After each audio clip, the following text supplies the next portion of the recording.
Hello everyone, and welcome to a bit more of a serious Fall Guys episode. Hopefully I won't have to do much more of this in the future, but I think we need to talk about the update and address the kind of things that have been happening this week. There's been a public backlash against this update, but we should always remember the nature of social media. The only kind of people that often bother to comment on things will be people complaining. If you enjoy something, you're not going to go online and tell everyone, hey, this is good. You're going to go online and complain about something if it's annoyed you. That's just kind of the nature of a lot of media. Even going back to legacy media like the news and newspapers and stuff, bad news is the only stuff that people really read about. So I actually ran a poll on my Twitter, which can help as it stays anonymous and lets people who are feeling positive about the update have an easier way to engage. They don't have to say anything. My poll was a bit more favourable to this update than some other sites. Obviously this was a fairly small sample size of just over 700 people, most who may have been my own followers anyway, but it does help paint a picture that despite that, there are still many players who are upset with the changes this update has brought. So Explore Mode is the new addition which replaced Solo's Shuffle and is the new way for players to play maps made by the community. It's creative levels only. It has now been updated to reward 5 crown shards. It initially gave no rewards, but we do have a bit now, as well as fame. Overall, I think it's a fun show. There's been a few complaints about this. It's mostly an improvement over Solo Shuffle because you have actual thumbnails for the levels. It's never ending, theoretically. You get rewards instantly, so even if you disconnect or your computer crashes or something, you still get your rewards. You can skip levels, you don't have to wait for anyone else to finish. All in all, it feels like a much improved version of playing creative levels. It's quite polished. Even the levels that are in it all seem to be pretty decent as well. On to the next addition to the update, the piggyback. I've not really seen any proper complaints about this one. Some people have kind of said it doesn't really add anything, but I think it's a fun addition anyway. It doesn't necessarily have to add anything that's important. It's just a nice extra to have. And that brings us on to emotes. This has been quite a decisive thing amongst the community. Some people really like the new emotes, some people really dislike them, but most of all I think the problem here, the main complaint that people seem to have, is the inability to spam emotes, or you can't just press it. You actually have to go into a separate sub-menu to emote now. You've got 2 different ones, and it can just be a little bit slower and not as intuitive. Although maybe people will get more used to it, I think this could be fixed by changing to a double tap system, which is similar to some other games out there.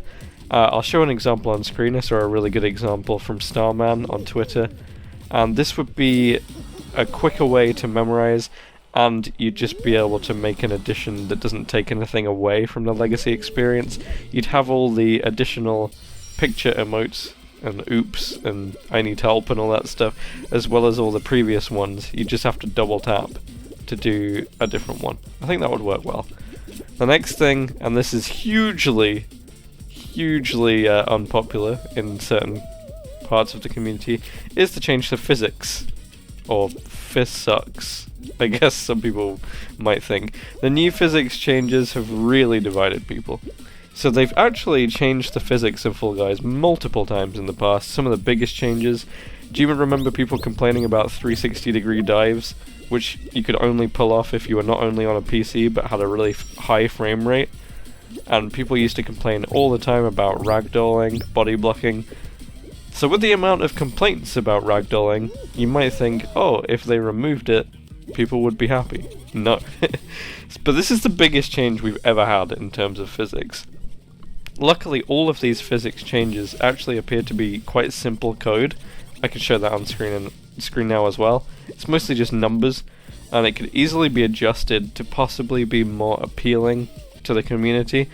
So all of this stuff is very variable, like jump height, how quickly you get up, how quickly you fall down, all that sort of stuff. Currently, the changes make it much more casual friendly to the players, which isn't necessarily an issue itself, but I think personally it might be slightly too much. I'd test another version somewhere in the middle ground where ragdolling could happen when falling very far, and maybe have recover time slightly longer, but still less punishing than it used to be. And we go back to having a little bit less control over our beans in the air. I think that would be the best way to do it. So somewhere between what we have now in the new update and what we used to have. I don't think extra jump height seems to be a huge issue, but other people might disagree. Obviously it'll throw off muscle memory and that kind of thing.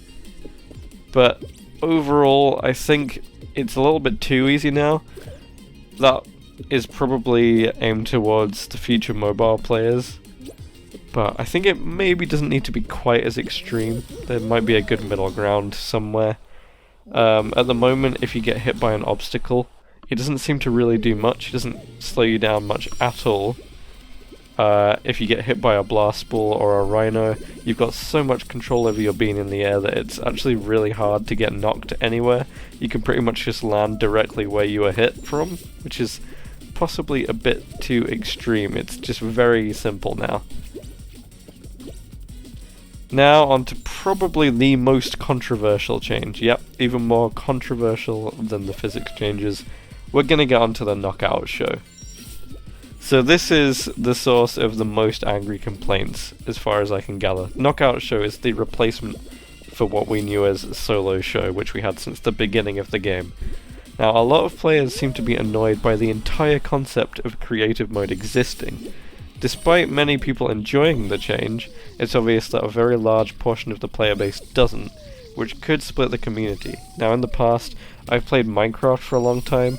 They ended up changing the combat from 1.8 to 1.9, which drastically changed a lot of the game if you played multiplayer, and it really split the multiplayer player base back then. But anyway, that's not relevant necessarily to our Fall Guys game.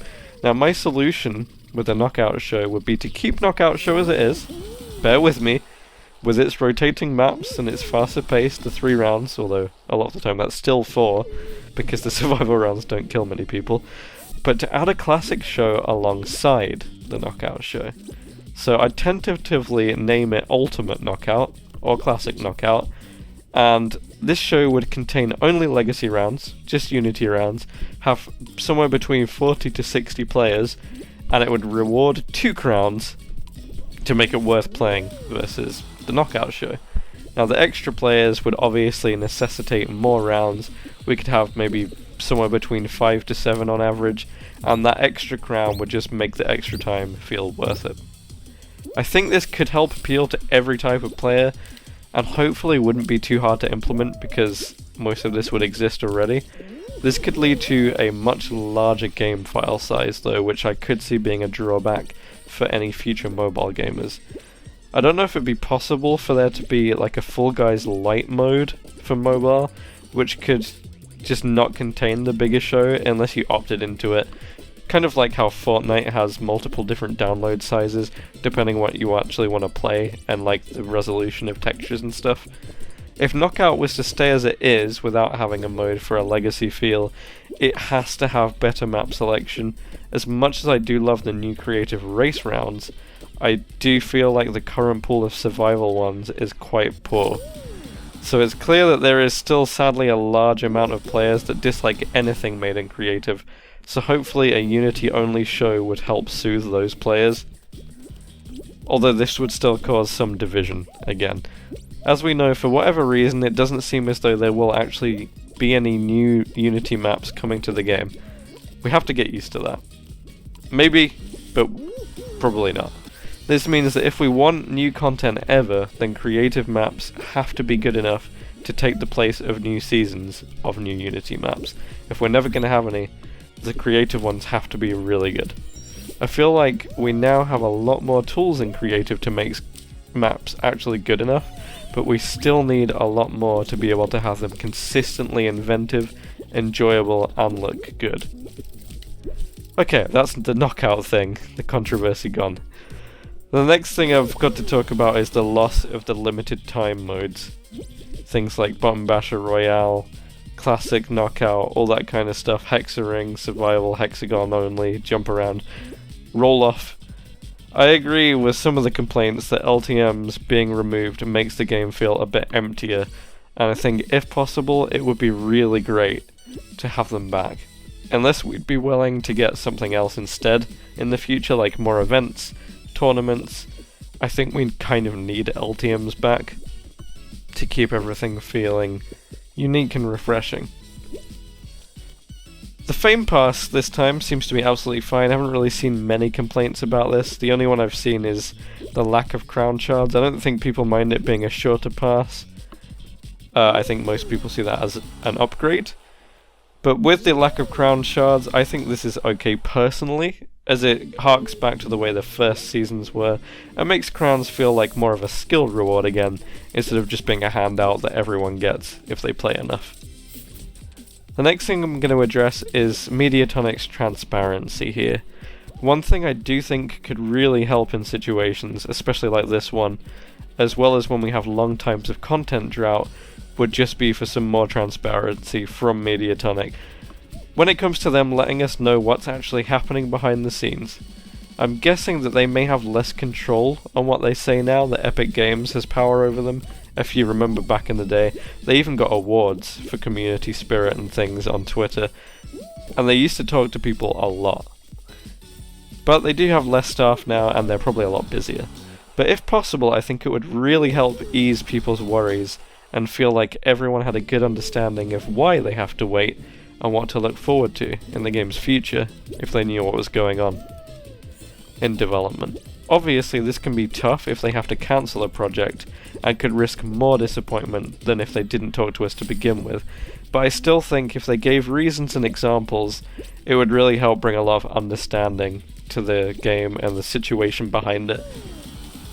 In the end, I think a lot of the community has been nasty and aggressive this week, but it comes from a place of love. That's not to excuse the worst offenders, but all of these people do care a lot about a game that they really enjoy. No one is necessarily wrong, and they shouldn't call others wrong either. It's okay to enjoy the update, and it's okay to dislike it. I feel bad for Mediatonic considering how much work has clearly gone into all of these new features that we've seen, but maybe we'll see a few more that might make the game enjoyable for everyone again. I really appreciate everyone that's helped me to get to the bottom of what people want in the last few days. It's been quite difficult at times. Hopefully you appreciate this kind of video. With any luck, some of the staff from Mediatonic might see this as well. And this is absolutely not having a go at anyone, but I feel like hopefully we can come up with some sort of middle ground that just makes everyone a little bit more satisfied with the direction the game's going, and help makes everyone a bit happier about where we've been recently. If you've enjoyed this video, do feel free to give it a like or a dislike if you didn't like it. I'm just trying to help make one of my favourite games the best it can be with the resources that we have. Leave a comment if you've got any ideas for things for the game, and subscribe if you haven't and you want to stick around and keep watching more videos on Fall Guys. Thank you so much for watching. I'll see you in another one again soon. Hopefully it'll be a bit more of a fun one, and have a great rest of your day. Goodbye.